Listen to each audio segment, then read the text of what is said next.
My name is Emma Selby. I'm the creative event manager for this Creative Placemaking Summit here with the Arts Council of Greater Lansing. Today is our big conference day, so we are at the Cadillac Room and the Robin Theater in Riotown, and we are hearing from local artists, from people from other cities. We've got some folks from Atlanta, from Chicago, talking to us about creative placemaking and ways that we can infuse arts into our community in accessible and new, exciting ways. At the end of the day, I think creative placemaking is about bringing people together to express their creativity, to express their humanity, and sometimes through kind of formal creative placemaking processes, we get to help facilitate that. I'm Melissa Kaplan. I'm the Arts Outreach Coordinator at Lansing Community College, and I think I've been to almost all of the creative placemaking summits. Maybe I missed one, and I just love how it brings together people from our community and from outside of our community, because we've got so much great stuff going on here. I think people have been doing this work without necessarily even giving it the name of placemaking for years, but then to see what's happening elsewhere and how might that influence what we do here is really powerful. One thing that I'm working on this semester is something called Climate Change Theater Action, and it's part of a global festival of climate-themed plays, and anybody who takes on producing it gets access to plays from around the world and then creates an event with at least one of those plays. I'm doing it at LCC. I'll probably pick a half a dozen, and then some sort of action activity. And it happens every 2 years, and my dream is in 2025 with the next Climate Change Theater Action is to find collaborators and sites all throughout the community to activate all kinds of spaces to really address climate-themed issues, use theater, use the arts for that, and figure out local and larger actions that we can take. So creative placemaking is taking spaces that already exist, and to me that means involving community in activating those spaces so that they're more engaging, so that they're more inclusive, so that they're more connected and welcoming to everyone, and using the arts, using all kinds of arts and culture to do that. Today we're here at the Cadillac Room for Creative Placemaking Summit 9. This is our 9th annual event. This is a conference that takes a look at creative placemaking here in the Greater Lansing region as well as across Michigan. We're examining national trends, and we'll see speakers from as far as Atlanta and South Florida today. We are looking at case studies, we are looking at local examples of placemaking, and we're also considering the ways that placemaking intersects with the arts, with landscape architecture, and many other fields and sectors. Today you will see presentations from speakers including Danny Brockington of the Guild, Nancy DeJoy, and many others, including Mikey Austin of Our Space 517. So we'll hear from both local and national voices in the field. Hello, everybody, and welcome. I can't believe this is our 9th Creative Placemaking Summit. Thank you for being here. I'm Megan Martin. I'm with the Executive Director of the Arts Council of Greater Lansing. When we started this event, we had no idea where it would go. It's been an amazing journey. I started off on the Creative Placemaking Summit Steering Committee and have been available for each one since, and I can say that it's been an amazing journey. We proudly welcome you to Riotown, and we're looking forward to a day full of learning, connection, and inspiration for our communities. I'd like to start today with a big thank you to the people that made this year's summit possible. First, our impact sponsors, Lansing Board of Water and Light and Capital Area Transportation Authority, or CATA, who's our registration sponsor this year. They made it possible for everyone to be here for free. Over the years, CATA and BWL have done so much to encourage and support arts and culture in our region, and I'm so grateful for them for that. I offer my heartfelt thanks to both of you for the many wonderful opportunities you've provided to our area artists. I appreciate all of the support that you provide to our community, so let's give them a round of applause.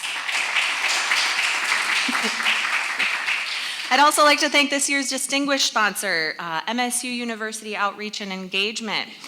We're so grateful for your continued support through sponsorship of this event and for your commitment to arts and culture in our region. So thank you. I know you're here too. Here we are kicking off another year, and we have a new format, of course, because we like to switch it up. We like to keep it fresh, offering new ways to connect and learn about the creative placemaking that could be done in our community and why it's really important to us. This event has become such a key piece of the work that the Arts Council does to support arts, culture, and creativity in the Capital Region. Wow. And we're truly grateful for the ways in which everyone continues to embrace this movement. Nationally, those leading in creative placemaking movements are always seeking new ways and to see how they can envision the role of placemaking in their communities and what it's capable of and connecting people and making spaces matter through the arts.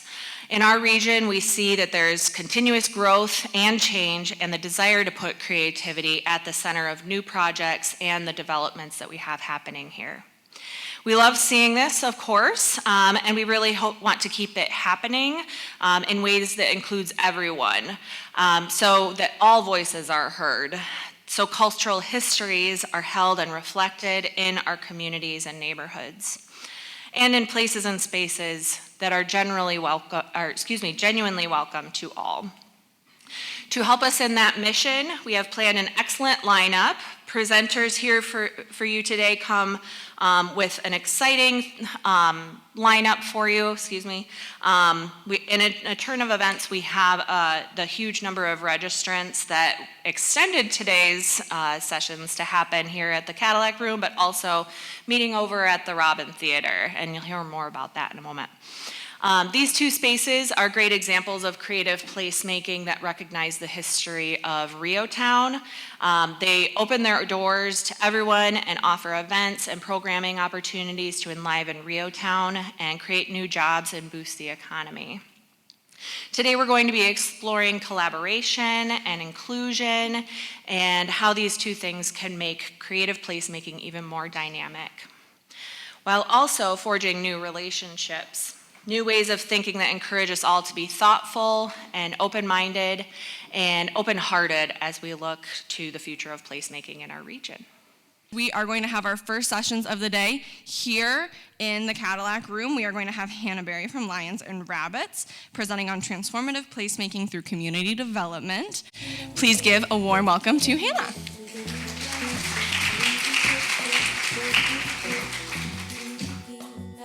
Hello, everybody. Welcome. Thank you for coming. My name is Hannah Berry. I run an organization called Lions and Rabbits Center for the Arts. We are a hybrid model. I'm just going to start there, and then we'll go through what we're going to talk about. So we are a for-profit, nonprofit model. We started, like she said, as an event space, and then we quickly realized we can't throw like 100 weddings and put up public art at the same time with 6 people. So when we closed our event space, that is why we closed it. We actually still occupy we don't occupy it. We have a tenant in that building, and it is an additional revenue source for public art within West Michigan. So raise your hand if you represent a municipality. Or if you, I would consider the right place a municipality if you are here today, right now still. Okay. Raise your hand if you represent an artist collective. What about an organization that serves artists? Okay, awesome, sweet. So, great. Lions and Rabbits started as an organization that serves artists and events, and we just used that revenue to continue to build the organization. But what we realized is everybody who was coming to those events or having weddings in our venue was also trying to build that collaborative work and might not have been artist residencies or anything, what have you, within the arts. So raise your hand if you're trying to do placemaking. Right, that's my point. So whether you represent a municipality or if you're an arts collective of any kind of capacity, what we're all here to do is to make active, good places for people. So, Lions and Rabbits. I will give you a little bit of quick data on Grand Rapids. Is anybody familiar with Grand Rapids? Raise your hand if you're kind of familiar. Who knows what Art Prize is? I'm guessing. Okay, cool, great. So, Art Prize is a festival that happens during time in 3 weeks during Grand Rapids time. But there is not an arts council in Grand Rapids. So we work kind of collaboratively with almost like every organization that does arts, whether it's like the symphony, the ballet, or people working like neighborhood-based initiatives talking about redlining. So Lions and Rabbits is not a landlocked place like many other places are, but we did start in Grand Rapids in one building. Downtown Grand Rapids is a 4 square mile of tax increment financing, and they capture about 15 million annually for public placemaking. 4 buildings down from that is where we were, and we were in a neighborhood that was in a $7 million deficit and on a street that had a 22,000 median income. So a lot of young families, a lot of people who have already had to move from one location to a next location and in an area that's kind of forgotten within Grand Rapids, but going to be built up. So fast forward to now, there's now like 150 apartment complex unit. There's another one that has like 74. It's really 500 unit going in a couple different areas. So it was like one of the last areas that wasn't naturally touched by economic development money, but it was funded by the people who lived there, worked there, and wanted to see it thrive. When we were in that space, we found we could use the revenue from all of these events to do all of this different kinds of public placemaking. And obviously, we deeply care about the area, so we did most of the placemaking within Creston. That's the neighborhood that it is. What we were doing is we were taking money from the Downtown Development Authority, using that to do projects all through the downtown, learn about like what a furniture zone is, which is actually how the curb hits the ground, and all these different kinds of things so that we could get to yes to pass these projects in places that didn't have the same amount of money. So that's kind of how we've been operating year after year after year. The downtown now has a huge placemaking team that does almost all of their placemaking. We sometimes come in and we'll work with them. We sometimes come in and work with Art Prize, things like that. But for the most part, once there are jobs created, we kind of back off because we are about long-term strategy for arts and culture. So we are changing our mission statement right now because it is a little bit older than what it needs to be, but it is about creating prosperous opportunities for artists. We want to make sure that artists are paid no matter what. That's never going to leave our foresight, but what we're starting to realize is municipalities and community members are coming to us to say, how can we get art in our community? And artists are waiting for those opportunities a lot more because there's not the strategy on the foresight of things. So we've kind of shifted our model from we're the people putting up all the public art to every community has public artists, and we want to make sure that municipalities, organizations, foundations are all set up for success alongside of those artists so that when a strategic plan is made about arts and culture, that artists are at the forefront of that conversation. So what is placemaking? Placemaking is centered around people, right? It's about identifying place. But a lot of times people talk about placemaking, they're talking about trash cans, they're talking about people that are coming and, like helping people fix their tire, find their way to the public museum, right? Like the ambassador system that we have in Grand Rapids. But that is placemaking without place meaning, right? That's not identifying people for what they need to see and want in their community. That's not rewriting grants so that people get to see and do what they want in their community. So Lions and Rabbits is kind of trying to shift what that narrative means and really diving into places, a sense of belonging, to talk about the stark inequities, to talk about the collective trauma, all these things that have made our place a place, and then how do we use each other to come together and make better things. Placemaking is also known as public art. It's known as installations. It's known as festivals, all these other things. So really, it's arts and culture being at the forefront of public space. The reason we really want to work in public space is because it's free, right? If you can get to a public space, then programming can be free. So whenever we do street parties or anything like that, they're for the people that live and work and play there to come out of their houses and enjoy free activities. Benefits of public placemaking, I'm sure most of you know these, but there are economic benefits of placemaking, there are social benefits, environmental benefits, right? So if you think about anything socially innovative, right, that is something that you can bring into public space. I have found the most that when you're looking to write grants or you're looking to grant or anything like that, it's all about economic development and it's not about high risk, high reward. High risk, high reward is sense of belonging and all of these things that we can't capture, that we continually try to capture. So I think while we do focus on economic development, our focus is on artist economic development. So if we're painting a railroad with an artist, we're paying them a glorified construction wage, which would be $36,000. You know what I mean? It is a real job for them. They do have to pay out real taxes of this. They do have to carry insurance and all of these different things. That is how Lions and Rabbits is kind of different than a government, right? We don't re-grant, we find jobs for other people, and then we make sure that they're set up for success on those jobs. So if I was to rewrite our mission statement without doing our entire strategic plan and our board adopting it, which is going to happen, it's community development through public space activation, and that's essentially your people know exactly what they want, make sure that you get them all in the same room. The wealth differentiations in Grand Rapids are huge, right? You have a lot of very philanthropic families there with a lot of personal agendas, whatever you feel about it. You also have people who are making $20,000. You have a lot of immigration, a lot of different things in Grand Rapids, and the communication mechanism in between all these parties doesn't work. So when we talk about public space, that's where everybody's going to go gather. Whether it's at the same event or not, they're still going to be there. So if we can continue to bring in the voices of the people who live and work there, then we can continue to push it up when we have really cool things at like the Van Andel Arena or Art Prize or things like that. I'm going to talk for a little bit about some of the projects we do because I'm pretty sure probably this is what everybody wants. But Lions and Rabbits, like I said, we don't want to be gatekeepers of public art. We want to be able to like pass the baton, right? So whether we've learned something or we haven't learned something, we're willing to share that knowledge. Painting storm drains is a great example. We are funded by Meyer Foundation to paint storm drains because they are like, hey, go bagless. We need to do better things for the environment. We do this beach cleanup.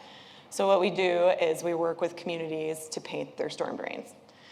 The project pays out usually $250 a drain to the artist, and it's really easy. We do an RFQ.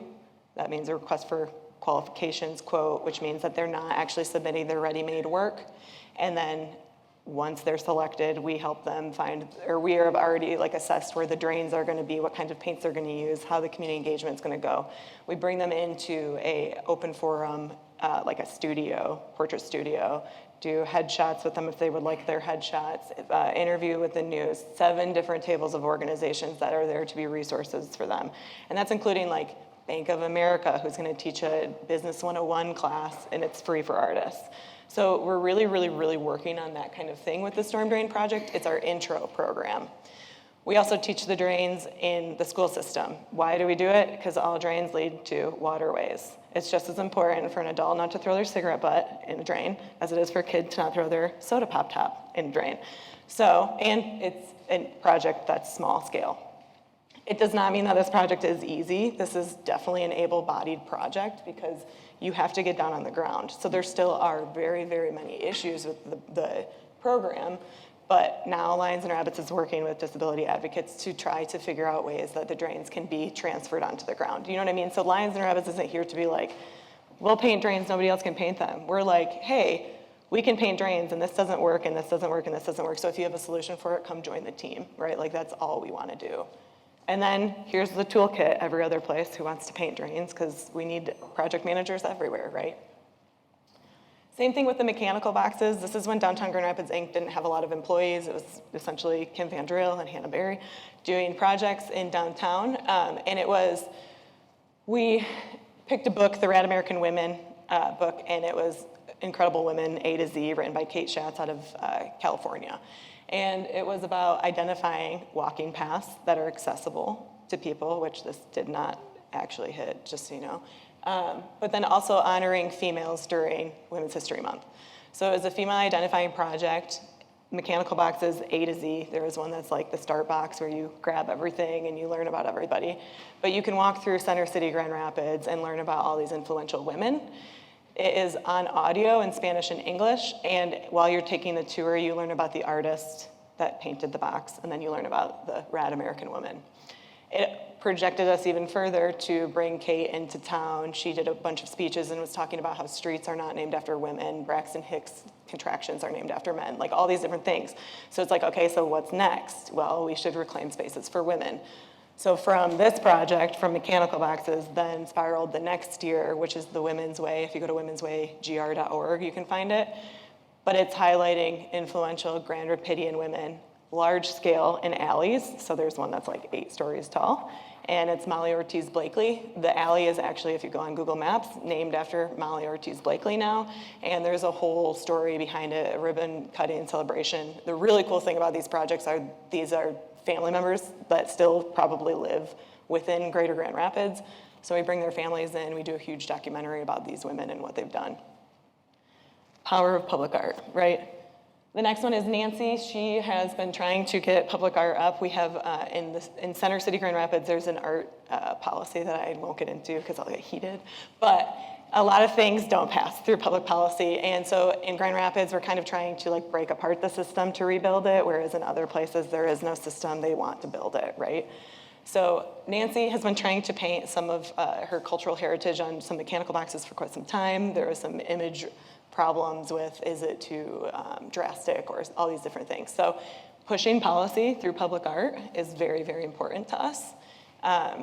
We also push policy through public art for the ground. Like painting the storm drains took us over 4 years to do, and it was a grant from the Wegge Foundation. So the fact of the matter is like most of our job is how do we get to yes, and then how do we build the teams that want to do it so that when it does happen, that it was the way that it was supposed to happen.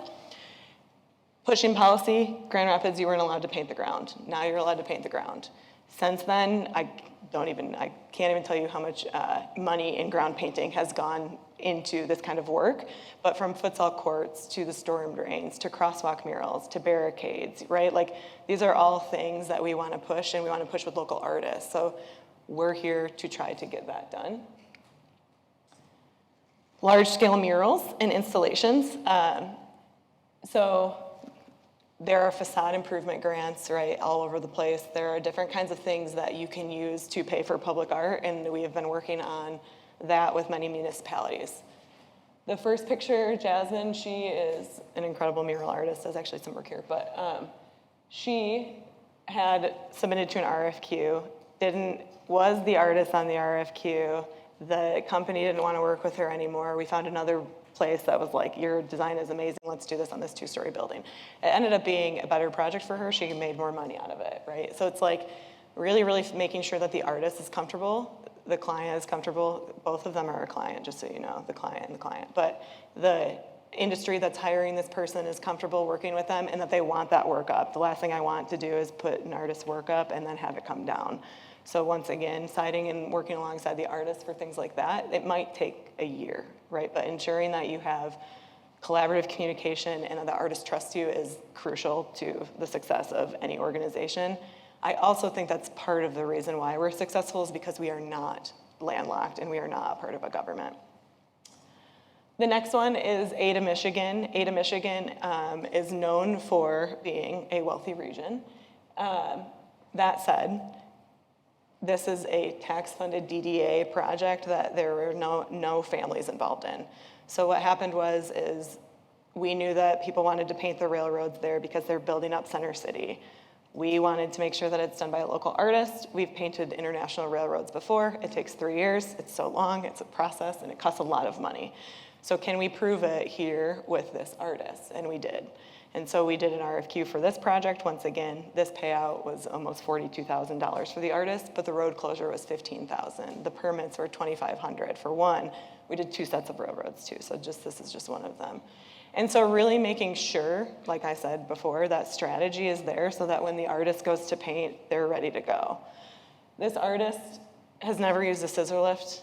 This artist has never power wash anything, right? Like there are so many things that gets glorified construction management until the art goes up. So most of the process of what we were doing with this artist was, okay, let's get you scissor lift certified. Let's make sure that we can honor this road closure. That's way too much money. And that might mean you're painting with spray paint for the first time too. So like all of these little nuances, getting that artist ready and set up for success made a beautiful mural. She did exactly what she knew she could do. Small scale, she blew it up, now she's blowing up kind of thing. Same thing with neglected parks. A lot of times parks are neglected and there's parks villages, right? So what can artists do to build up the parks? This artist, this picture is a little bit older, but where the wood chips are, it's a butterfly garden now. So it was like phase 3. All of these little structures are hammock hooks, and you can hook your hammock from one to the other, but you can see the little holes in them. They are for chrysalises, so for butterflies to be born, right? They do crystallize in there. Year 3, they're actually doing it. So it's like, it's a butterfly garden that an artist figured out a solution with parks money, right? Like that is amazing. And the fact that our parks department wants to do that kind of work, latch onto it, grab them, right? Kind of thing. We also do street parties. So like I said, we were a wedding venue, and then we ended up becoming like this wedding venue that threw people's galas in other places, and then all these street parties. So we've kind of backed away from all of that because everybody who works in the special events wants to work in the arts because the arts are more fun. And that would mean the street parties are a little bit more engaging. We started doing street parties and we were like, okay, let's make sure that the vendors show up. They need to pay $125. We are now having a street party on Friday, 0 vendor fees, because we know that we can get sponsors to sponsor these artists to show up. We know that these artists will show up if they're making money, so that is now what our job is. It's not about making money off of the artists, it's about making the arts happen. And some stats for this, we used to use, I'll talk about it in a second, a match campaign to do this, but last year we had 292 new artists at markets and we raised $134,000 outside of the artists. So it does work. For public art projects last year, I don't have this year's numbers, but they're way higher. But for public art last year, it was 22 public art projects. We raised over $120,000 through crowdfunding. So people want it, right? Like I said, everybody's here to do placemaking. That doesn't mean you're necessarily the artist, but you might be sitting next to one that you could pay to be there, right? So, and then with the drains, like to prove the point of the drains, there were 0 drains adopted before the project. There were about 14 right when we started. We've painted 175 drains and there are 14, almost 15,000 drains adopted in the city of Grand Rapids. So why? Because people walk by and they see the drains. They're everywhere, right? And the cool thing with the drains is we use eco-friendly paint, so then when it goes down the drain, doesn't ruin the environment, right? But then again, you can repaint that drain with a new design over and over because it's a smaller project. With these street parties, we do them in the street, which also is a how do we get to yes all of the time because of construction in Michigan in the summer. But with that being said, there is something nostalgic about people being able to walk on the road that they live in, that they're never allowed to walk in, that they get hit by a car on if they walk in, right? So being able to intentionally activate the spaces that should be activated is part of our process as well. It does take time and effort, but we do need to get to yes, because if you have parties like this in an area where people don't hang out, right, then there aren't access to restrooms, there aren't access to businesses, there aren't access to all these things that people want to see. That is taking over somebody else's space, right? So that's us coming into a park and being like, well, they want us to activate this park because there's maybe a bunch of homeless people here. Well, that's not how we're gonna activate that park, and we won't do that kind of work that way. That's not our job. So I think when we're doing this kind of work, it's about being able to be intentional and knowledgeable about the neighborhood that you're serving, who is going to be there, and what kind of resources that you need for them. That doesn't necessarily mean food vendors and whatever. It might mean bike helmets from the police department, that's all they're giving out, right? Kind of thing like that.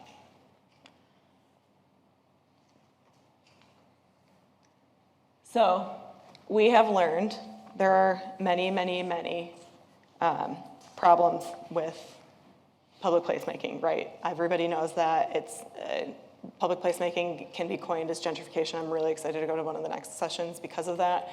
And sometimes it really is. So acknowledging that and making sure that the collaborative partners that should be at the table are the people who are starting the process is incredibly important. I sit in a lot of working groups. Some have only executive directors. Some have only collective people that are not allowed to be an executive director. And to be able to cross-communicate between the two of those are what I think is the most important thing that we're doing right now. And that is how Lions and Rabbits defines our community development through public placemaking. And that's where we see public policy. Okay, so you have funders, you have the government, and then you have the community, and you have artists. How do all four of them coexist together is very challenging to figure out, but it can be done. That said, I think the most beneficial thing to get to yes has been the Patronicity dollar for dollar match grant that the MEDC offers. It's different state to state, and we do work in more than just Michigan, but for Michigan, it is amazing because you go to Patronicity, they take a 5% of the overhead, they are a for-profit, but it's about public space activation and it's about crowdfunding. So think of like a GoFundMe for a new park or new murals and a vibrant street party in an area that doesn't have access to pay for the entire thing. We use this match grant very, very intentionally. With that being said, it's only certain organizations that we'll work with this match grant with because we understand that we are trying to fundraise for other organizations to get public art. I think that's where the biggest way that policy comes into play, because working alongside of local municipalities to try to get this kind of work up through a facade grant that might be the dollar for dollar match. Working with local business owners that might give out food at a paint by numbers day so that people from the neighborhood can eat, paint, and kind of see what's going on in their new neighborhood business. This platform gives you the opportunity to do that for half cost, essentially. So being able to use that as a resource and having cities buy into organizations doing this kind of work, giving organizations the money, not doing it in-house, then that's when you start to see the synergy between all of it. I think it's very, very detrimental for all of this work to sit in-house in government. So if you can find organizations that want to partner with you on strategy or partner with you to project manage and even our part-time city employees, that's fine. But being able to make sure that placemaking sits at the table of the people, not the tax dollars, the people then spending the tax dollars, is super, super important to us. And that is why we know long-term planning is crucial. And that's why we've kind of changed from project management, here's all the tools, go project manage your artists, here is the strategy. On that table right there are a bunch of coloring books. Oh, I have double mic. Oh, I didn't know that. A bunch of coloring books for everybody, and you can pick one up now if you want, or you can do one later. But it's about exactly what we're doing. What is placemaking? What are these phases? I'll go through the phases really quick, and then we're just going to kind of do Q&A. But we have found that if you do placemaking in 3 phases, that it's the placemaking strategy in 3 phases is the easiest way to make sure that people are set up for success. So, like I said, we're from Grand Rapids, but we're doing this work in a lot of other places, several different states. We have a couple different companies that have many locations that they want hyperlocal artists at. So they're having us go and scout hyperlocal artists in Boston and other places. So we've found no matter where you are, everybody needs this kind of work, because that's why we're in Boston scouting other artists, because nobody has it. But it's really understanding what the systems are. So I'm going to use Ada as a case study, because Ada is going to come up in a second. Ada had a defunct 501c3 that had $10,000 in their bank account for arts and culture. They said, well, we're elderly, we need some young blood in here, how do we do this? It was the same time we were doing the railroads. We said, okay, let's bring everybody to a local bar and grill, and let's have a happy hour with a bunch of charrette information. A charrette is like, what does placemaking mean to you? What does a sense of belonging mean to you? Really like kind of gathering questions. We had a huge map of Ada. Place stickies where you want to see art, what kind of art is based on the color, things like that. We did that, and we helped form a very, very, very small committee of 13 people to then start to do this kind of public placemaking work. Step 2, that's where we're currently in now, is foresight. So IFTF is a really good plug if you're into this kind of work, if you want to learn about foresight work. But what their work is doing is you're looking into the future. If Ada is a small village and wants to be a retail hub, how do we get there, right? We're here, we want to be here, how do we get there? That's the foresight we're doing. And so now our group that has come together is about 25 people collectively saying, we want to see public art this way, or we have public art, or we have these kinds of infrastructure builds, but we want to see it this way. And so now what we're doing is coming up with the projects that they want to see, the bylaws that they want to see, how they want policy to be rewritten for their township. And the reason we can do it is because we have stakeholders from ecology to the township to lawyers to artists to small business owners, the Downtown Development Authority, their Discover ADA, their ADA Business Association, the colleges, right? So it's really about getting everybody together in these stakeholder groups, which is phase 2. And then phase 3, deciding what projects, right? So I'm talking about things well ahead of painting a railroad. This is the difference. ADA wanted to paint their railroad and develop at the same time. That's great, but now we're developing 6 months into the railroad's already being painted. We've thrown street parties, we've done all these things. It has collected a lot of people, but what it has done is left a lot of questions of who's gonna own what event, where do proceeds go from this, right? If you have an overarching strategy made by the people who are artists and how they want money to be deployed back to them, you would be able to do that in the beginning. This is kind of what our charrette stakeholder boards look like. We do this. We do a lot of, like we'll take Jenga blocks and write a bunch of words on them and have people stack them to see how they see their value stacks and stuff like that. And we just take all that data and go back to that stakeholder group and say, this is what your people said, and this is what you want to do. So how are we going to get there? Well, how do we get to yes? And then phase 3 is providing that support. So what we've been seeing, the best thing that we can do is, while we're making these stakeholder groups, identify the people who are like that sword, that double-edged sword, that want to sit on a board and they want to project manage, and they don't care if it's a seasonal job, they don't care that it's going to take 2 years to become a full-time job, or they're ready to work for it to become a full-time job next year. And those are the people that we kind of take under our wing, and we're like, hey, you're going to come with us Monday through Thursday, and you're going to learn X, Y, and Z. That might be anything from fundraising at a gala to hiring somebody to sandblast the wall, to making sure that our RFQ is in different languages, all these different things. So what it's really is a residency, so that each city can have this. Our goal is that every city has a Lions and Rabbits doing this kind of work, so that we can start to lobby on a state level for how does funding come into the arts. Like I said, case study for ADA. This is kind of what I was just talking about. This is how we were doing that community foresight. This is how we started, right? We're like, hey, DDA, this is a picture of a railroad off of GIS. Can we paint it? This is what came. And then that is another one that they're like, hey, let's just throw on the other one because we can't do the sides of it, so it's half the cost. Right, here's our artists working on their projects. Like I said, we try to set every artist up for success. So ensuring that artists are working properly. This is a perfect example of 2 artists not working properly. They don't have their hard hats on. That is important, and I know as a government body, if you're here and you're like, what are you doing? That is important, and because if the International Railroad was like, hey, you weren't wearing your hard hat, that's probably gonna ruin the opportunity for artists everywhere. So ensuring this doesn't happen is really good. Also, they did come out, so. So this is also a designed basketball court. We had an artist that had designed a basketball court for Art Prize, and then the Parks Department didn't know that they were going to resurface the basketball court, so they resurfaced it within the same year. A lot of work, a lot of painstaking heartache, right?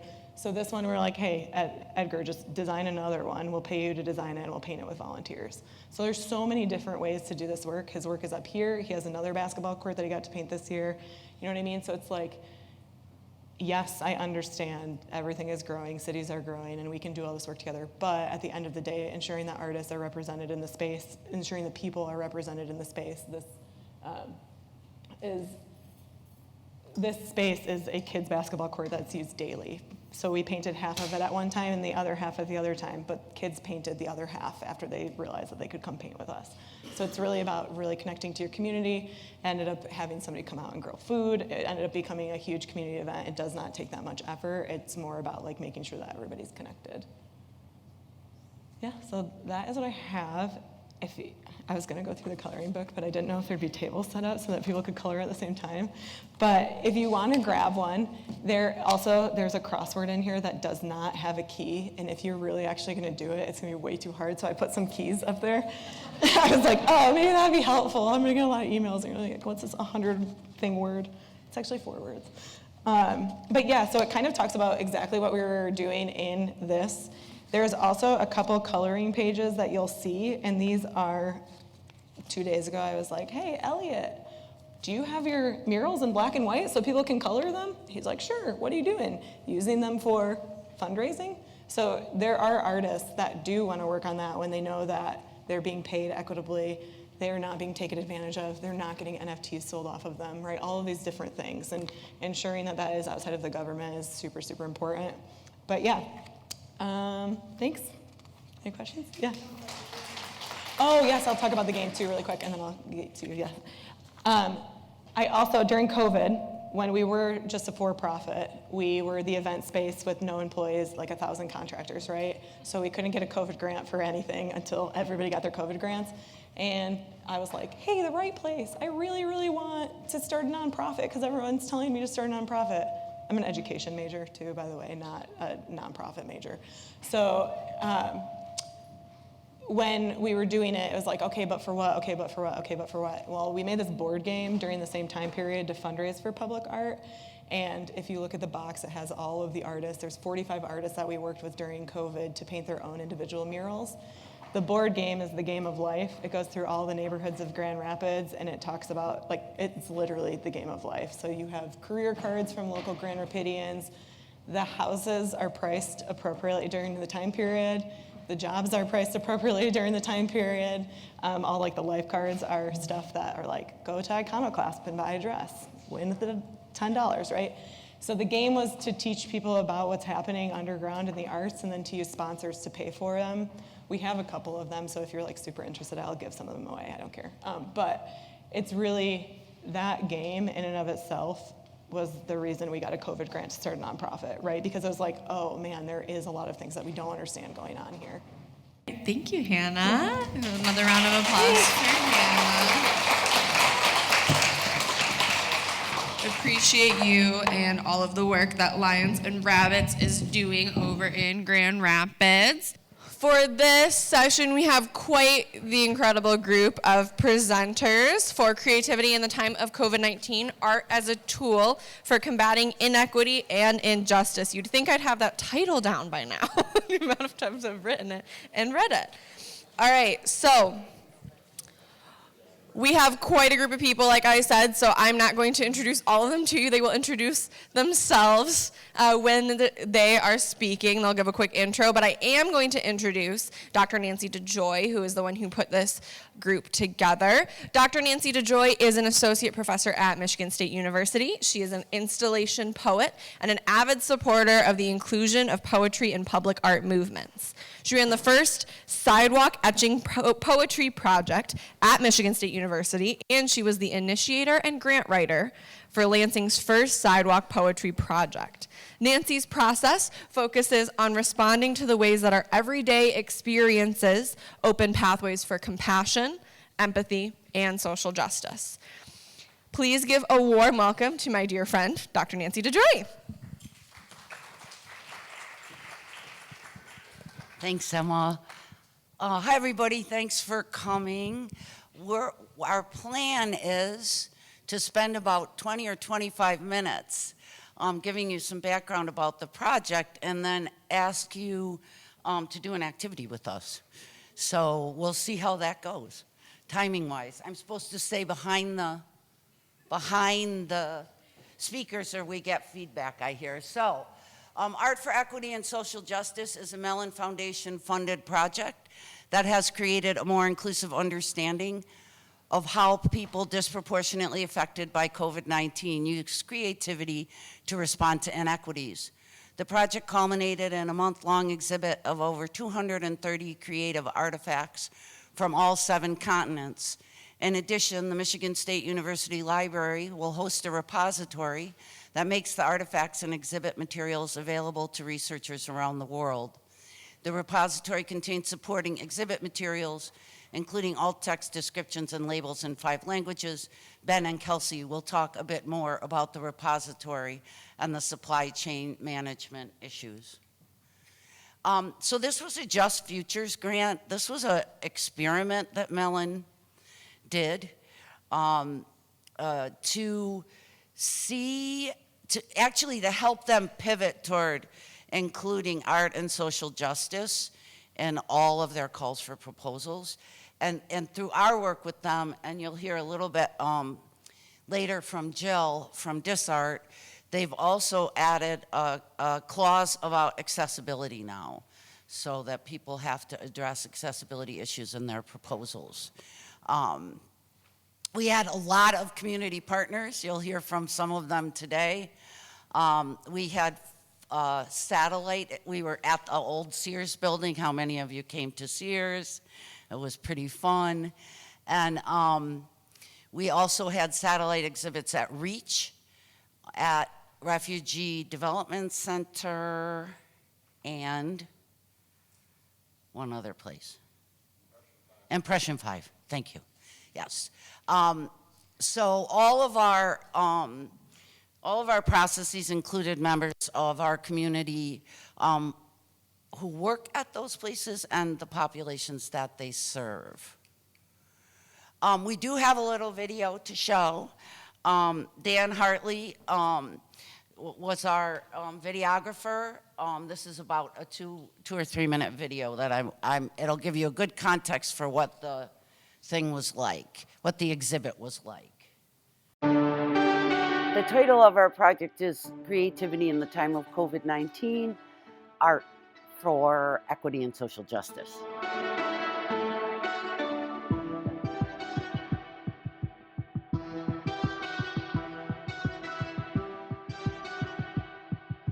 We have 230 pieces of art from every continent, all 7 continents around the world. From artists that were disproportionately affected by the COVID-19 pandemic, to create a space for people to come, to look, to feel validated in what they went through during the pandemic, and to really foster community. We wanted to have a way to tell a story that was more inclusive than the stories we were seeing on the news.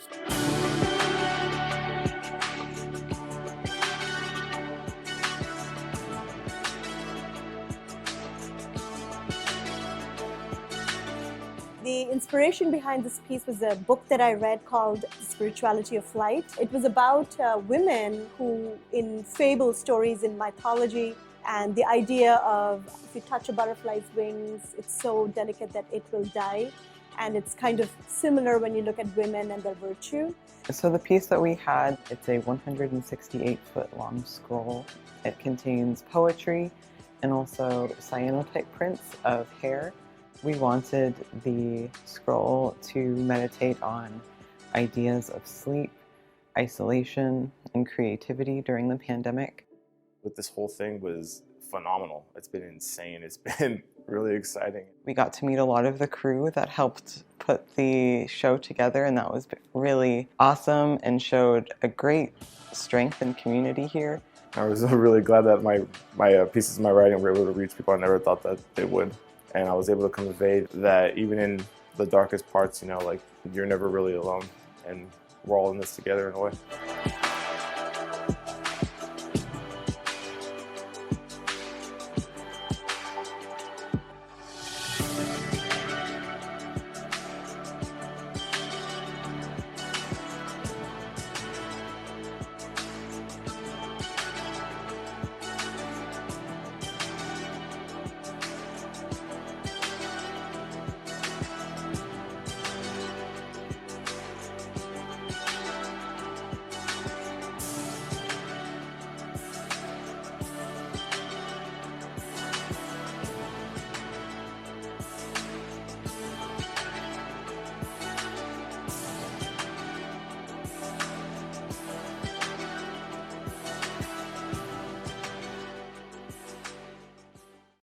Okay, we're going to hear next from somebody I'm sure most of you know, Dominic Cochran, who the Capital City Film Festival was our major sub-awardee on the grant, and if it weren't for them, none of this would have happened, especially Sears.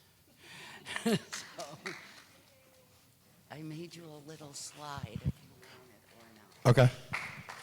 Well, thank you so much. I mean, I think what Nancy just said goes for everybody involved. It was like a house of cards, right? If any one piece was not a part of it, it wouldn't have happened at all. So I think that, the main thing that we do at the Film Festival and the Lansing Public Media Center is just to focus on partnerships and always finding a way to say yes to proposals. So I think anybody with a creative and optimistic mind, probably when the pandemic first began and the lockdown orders were happening and we were hearing news and not sure what was going on, I think any of us who have that kind of mindset were probably like looking for a silver lining, and I think we were all like, man, the art's gonna be dope, right? I mean, like the stuff that people come up with is gonna be really awesome. So with that in mind, like I was already thinking that, and then Nancy called me and she's like, do you care if we apply for this moonshot grant that we're probably never gonna get, And I was like, let's do it, let's go for it. So thank you for doing that. And the team at the Film Festival is, again, nothing we do at the Media Center or the Film Festival could happen without the team, volunteers and paid staff. It was a really, really heavy lift. I think people throw around the word expert too freely. I wouldn't say that we're experts at taking raw spaces and turning them into exhibition spaces, but we have been doing it for like 12 years. So we have a lot of experience doing it. That's part of what we do at the Film Festival every year, and I will say that our estimates of how much work it would be, despite that 12 years of experience, were way off. It was about 5 times harder than we thought it was going to be to transform Sears into that space. So, but it was worth every moment, all that hard work, collaboration, and the projection project, which will actually.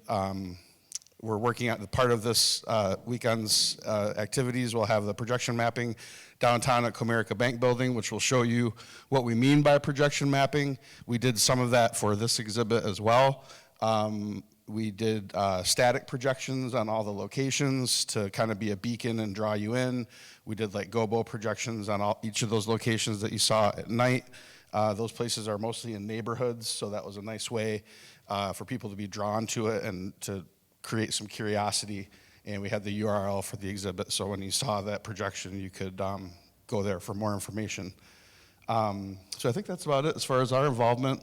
The installation, like I said, was a combination of volunteers and paid people. It was a massive undertaking. That's the kind of thing, I guess, this is a conference where if you're thinking about having these kinds of ideas, that's the biggest lesson I can say is just, you're probably underestimating the time and effort involved. So just really try to find a great team to help you out, and you'll get it done. So. Thanks, Dominic. I don't know what.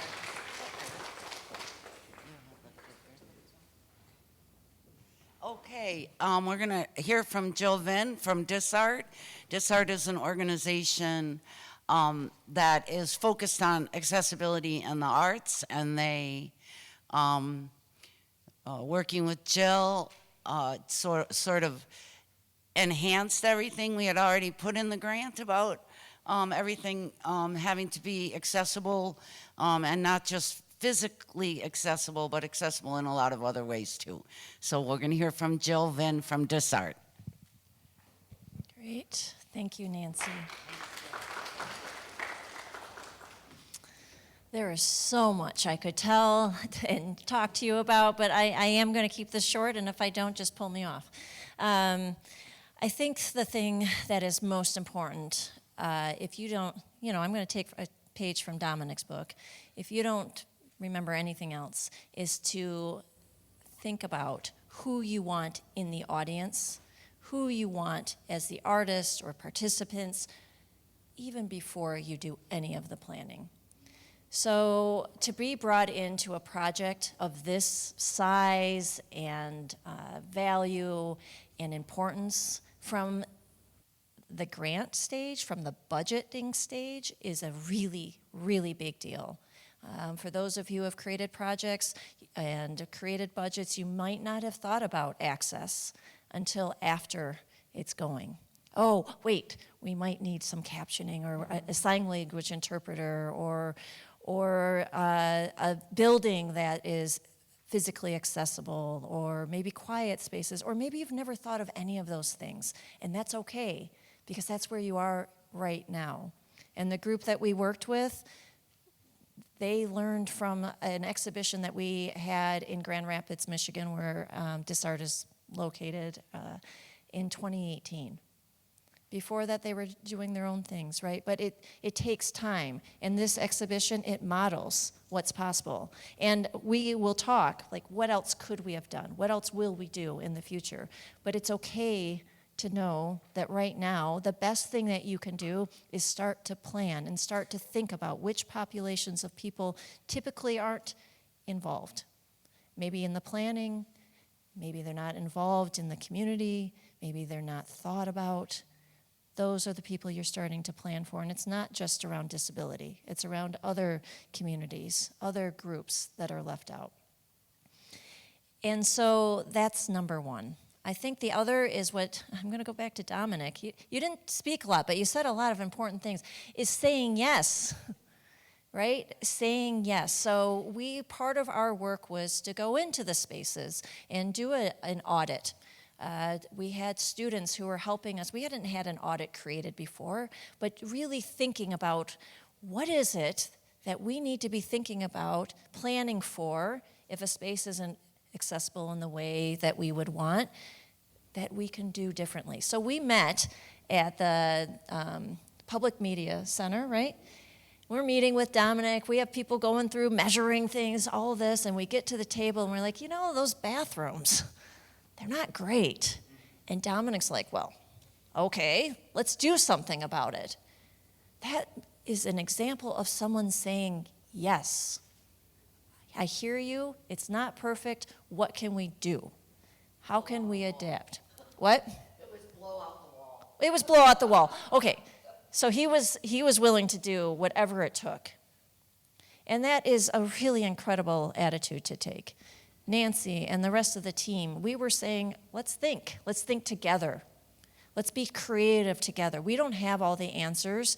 You don't have all the answers, but when we come together, we use our creativity to create solutions.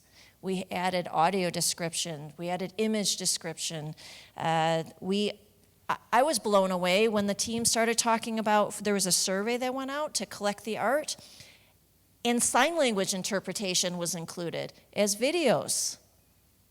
That's letting the community of artists know that we want you to contribute. The language, we talked about the language in the surveys. Anything leaving out into the external spaces, we talked about how we wanted to message. What are the words we're choosing? What is it that we're communicating?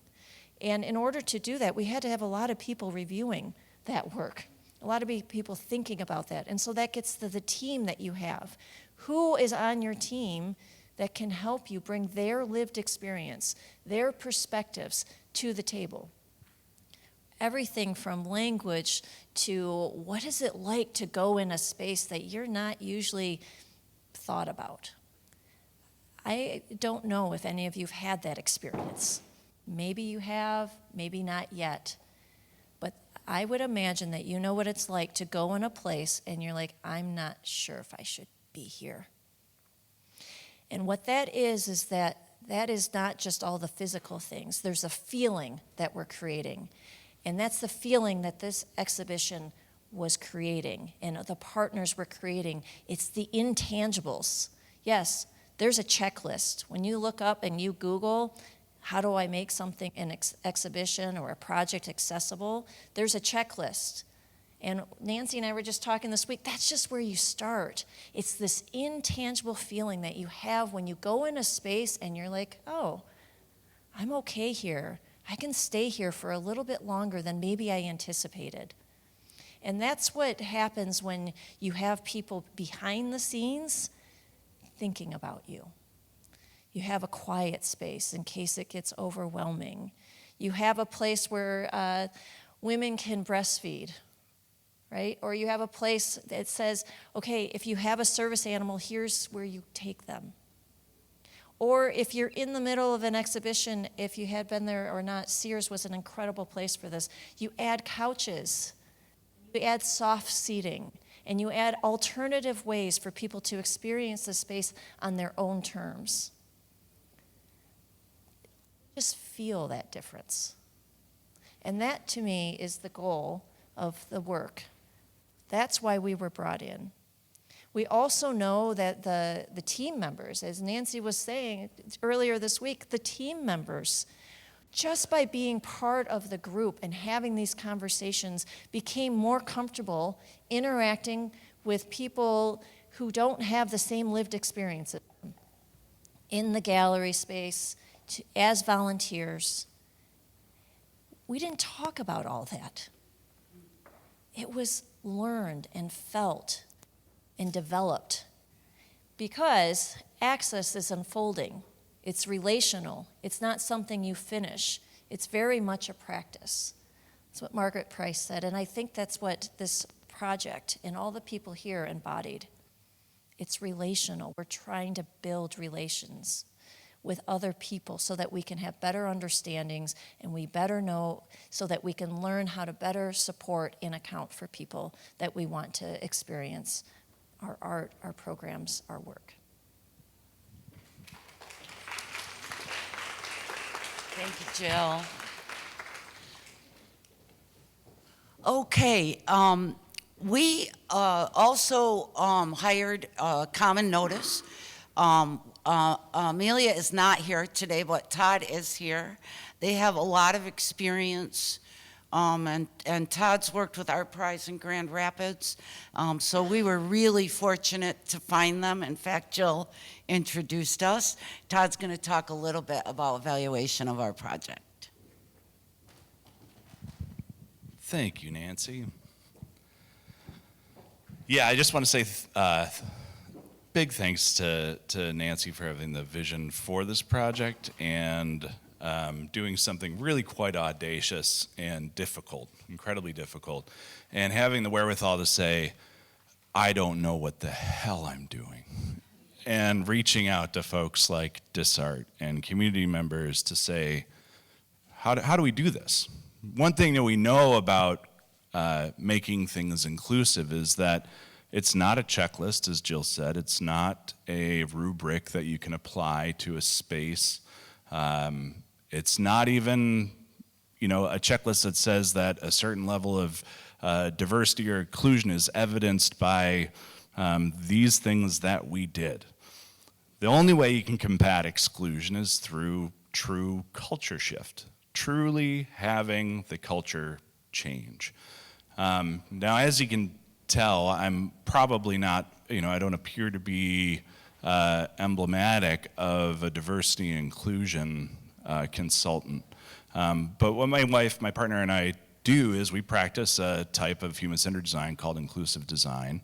And the basis of that is taking the people who are the most excluded by any problem and putting them in the middle of the design process, putting them at the very, very forefront of it.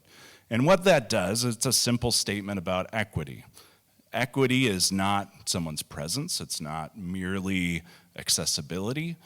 Equity is shared power. Equity is actually sharing the controls of a culture, sharing the controls, the influence of whatever the project or culture might be to the people who were previously most excluded.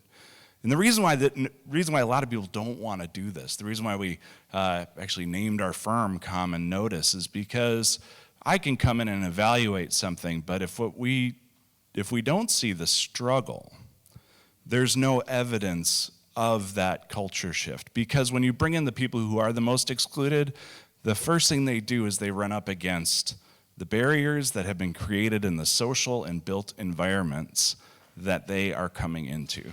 And those barriers are significant. And it takes a certain type of courageous, loudmouth person who has the lived expertise of exclusion to make a problem for the people who are doing the organizing, for the people who are reinforcing the social and built barriers that really have hit the status quo. So right out of the gate, what we saw with the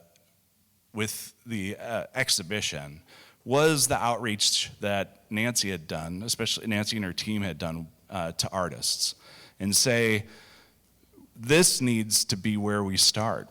We need to have the programming from the get-go to be truly diverse.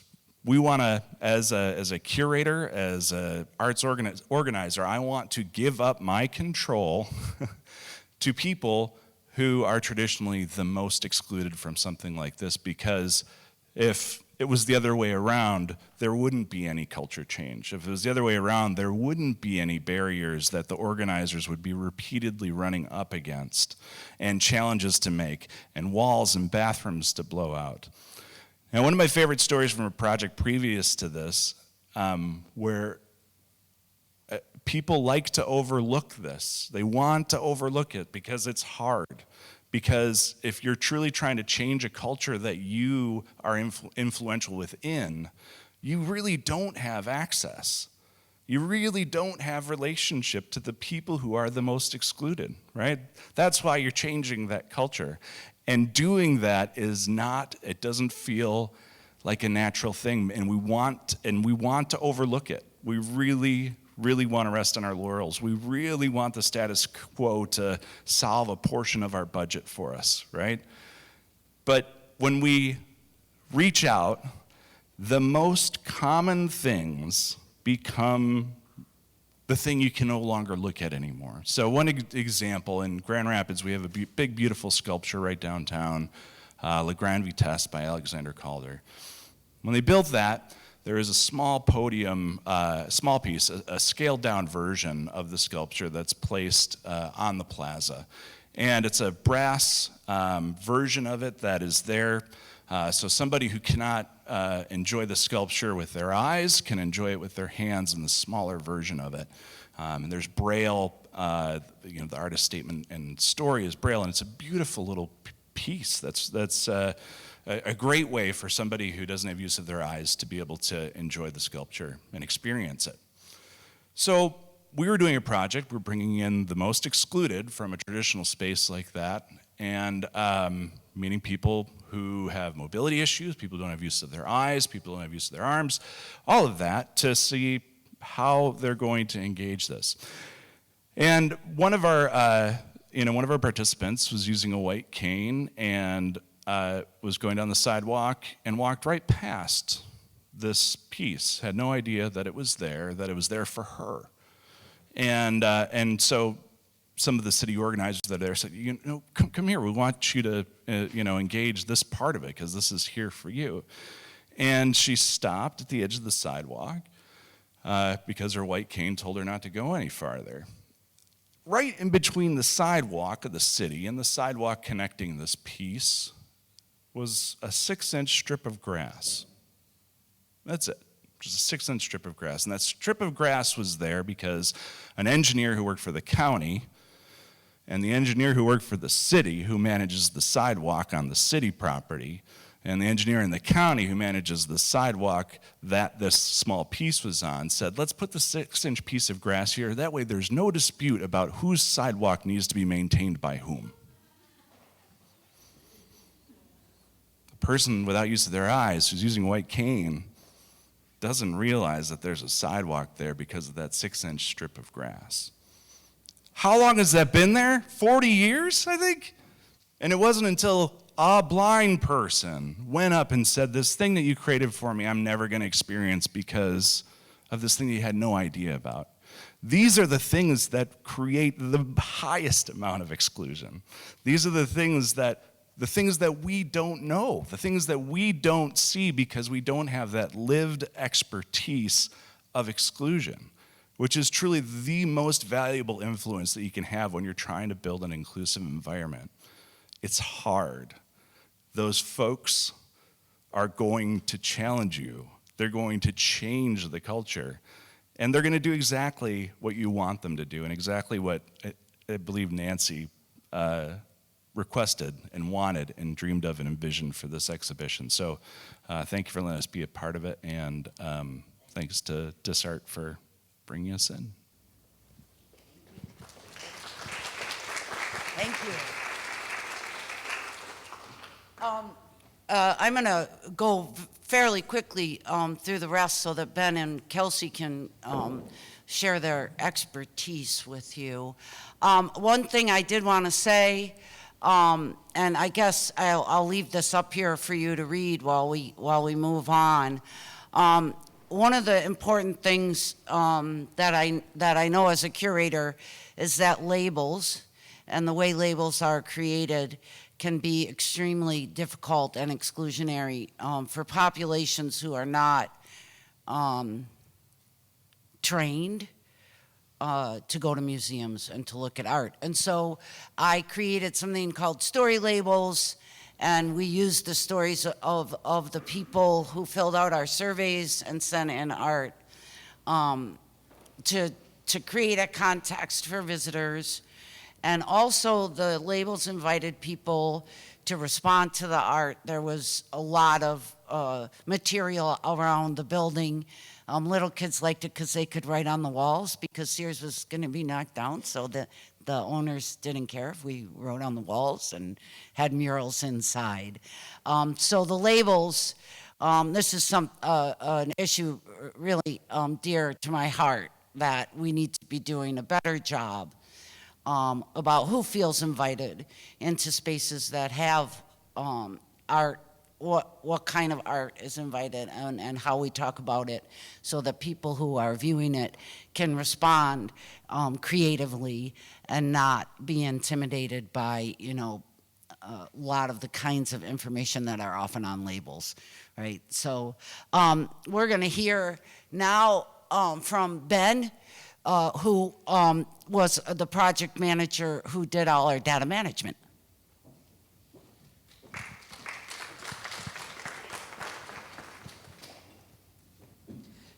Hi, so I'm Ben. I'm a graduate student at Michigan State.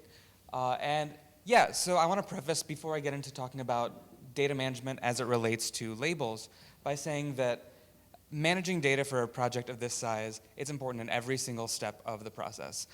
From the beginning of the actual creation of the exhibit itself, there was a selection process to begin things off. That involved over 600 submissions from all over the world, and most of these submissions included multiple pieces of art. Each submission involved one specific artist. So we had to go through about 1,500-ish pieces of art from all over the world, which took a lot of team effort from both our community partners and the folks at MSU working with Dr. DeJoy. And yeah, managing all that data, we had a big Google form, and essentially had to go through all these different criteria, both within like what we can handle in terms of technical requirements, such as things like, does this require audio? How much space does this require? Things like that, but also content-based questions such as if it involves social justice issues, if it sparks emotions in viewers, and it went through several stages with different reviewers. Some folks from the community partners and partnership organizations we're partnered with, as well as folks from MSU. So that was all just going into figuring out what we were even working with. But once we got to the actual pieces of art, we had a lot of labels to make. So the label content itself, once it was created, had to be present in lots of different locations. For the folks at Story, they had to go into Story asset folders, which essentially helped them create the digital and online app content that could be accessed from QR codes, which helped immensely with accessibility. The translations folder, because we did have everything in 5 different languages. The artists folder, which contained all the artist information, and the shipping and tracking master spreadsheet, which is kind of where we kept everything. And through managing everything through that shipping and tracking spreadsheet, we kept track of things like addresses to send pieces of art back, which inventory-wise, Kelsey will be talking about that soon. Everything from that to the details of the pieces themselves, how many pieces each artist had, lots of stuff like that. Oh, great. Got it. Thank you. Oops. Cool. So, but what I'm mainly here to talk about with you is the process of putting everything into the library repository. Through the MSU libraries, we're having everything archived from our exhibit so it can be accessible for researchers and anyone who's interested for the years to come. So yeah, so content had to be pretty much entirely restructured from that huge metadata spreadsheet to fit the same format that the National Library of Congress uses. So content needed to be recategorized, by different resource types, extents, and genres, which basically means, as far as resource type, that's just moving image versus still image, if it was just text. And we did have a few that were poems that were visualized, so sometimes that we had to talk through with the folks from the library. The extent, which is essentially just how many pieces of art and what type of art it is. And genres, which the reason I have the little parentheses with an S there is because a lot of the time it was hard to put something into one specific genre. With the video that was shown earlier, they briefly showed the huge scroll that was draped all over different pieces of furniture. In that case, that was because it was printmaking through cyanotype prints that was in the in one of the various printmaking genres, as well as because of the size of it, it was an installation piece as well. So it had to be categorized on multiple levels, and that helps folks who are looking through the library database find it in different places. So yeah, every translation and image description, they were all converted into a single basic format for that spreadsheet to make sure everything was compatible with the library repository. But unlike other spreadsheets, information about each individual piece was separately inputted. Because a lot of the times, just for our own management of data, we had to link everything to a different folder in a totally different place of the Google Drive.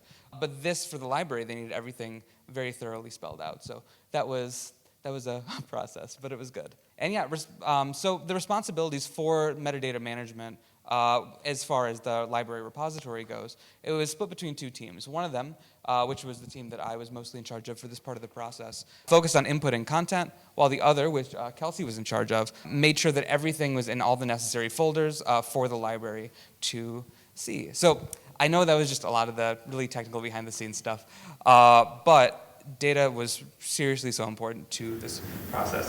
The Google Drive on this, there were so many folders that luckily everyone could access, but sometimes finding things was a little bit of a challenge too. So yeah, honestly, that's all I really have to say about this. Just presented about our Mellon Foundation grant project called Creativity in the Time of COVID-19. Art for Equity and Social Justice. The exhibit took place in April at the Sears Building in Frandor.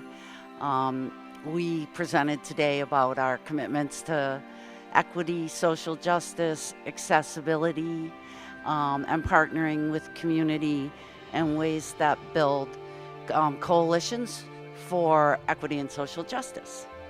How important it is to create inclusive spaces for our community. We tried to do that with our slides and having all the partners tell people in the area who they knew that we were going to be here today. I learned how important it is to have people who are compassionate and consider friendship to be an important part of social justice movements.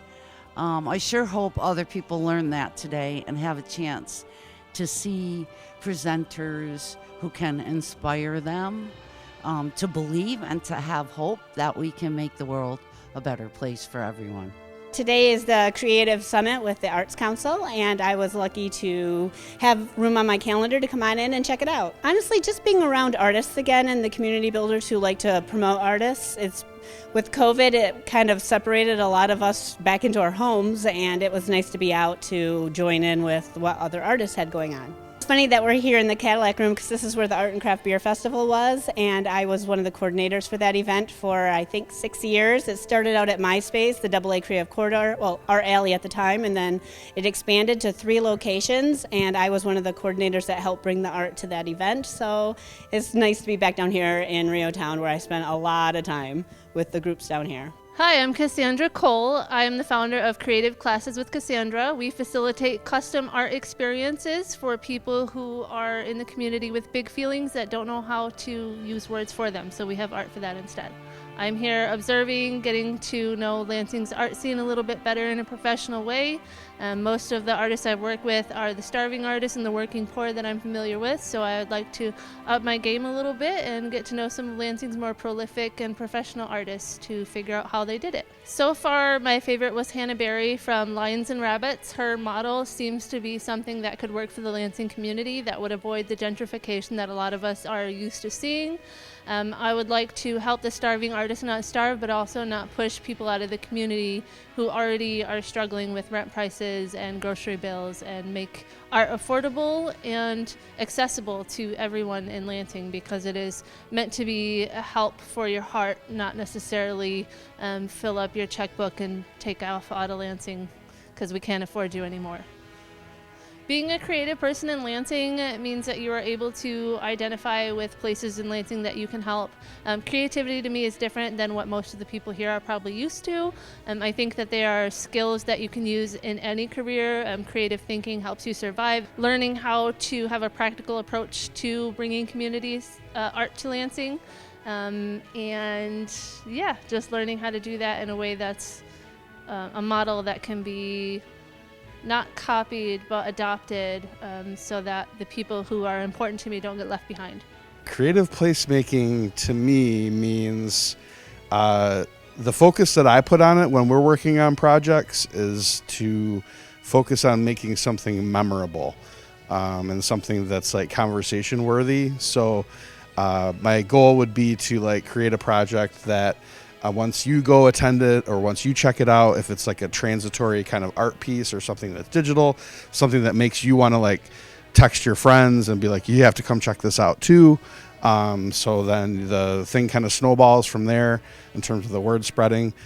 So having something, if that, using that as the North Star of having it be as memorable as possible and extraordinary as possible outside of the ordinary is really important to me.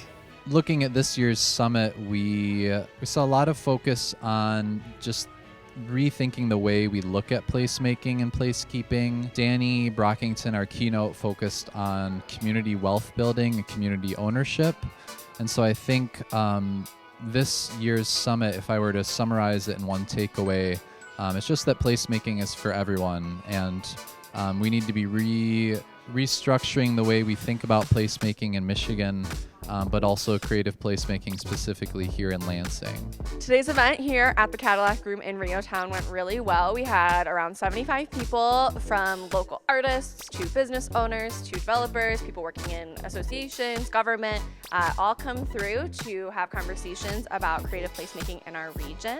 We heard from speakers both locally and nationally about the efforts that they have and ideas of how we can incorporate those here in the greater Lansing area.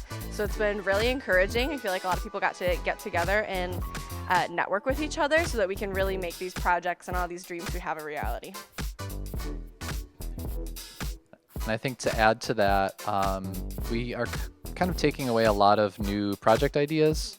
And I see folks leaving feeling inspired. They've gotten to tour Renotown a little bit, meeting some of our business owners, and really, all in all, a successful event. Very thankful for the Media Center's partnership on this, and looking forward to next year, Creative Placemaking Summit 10.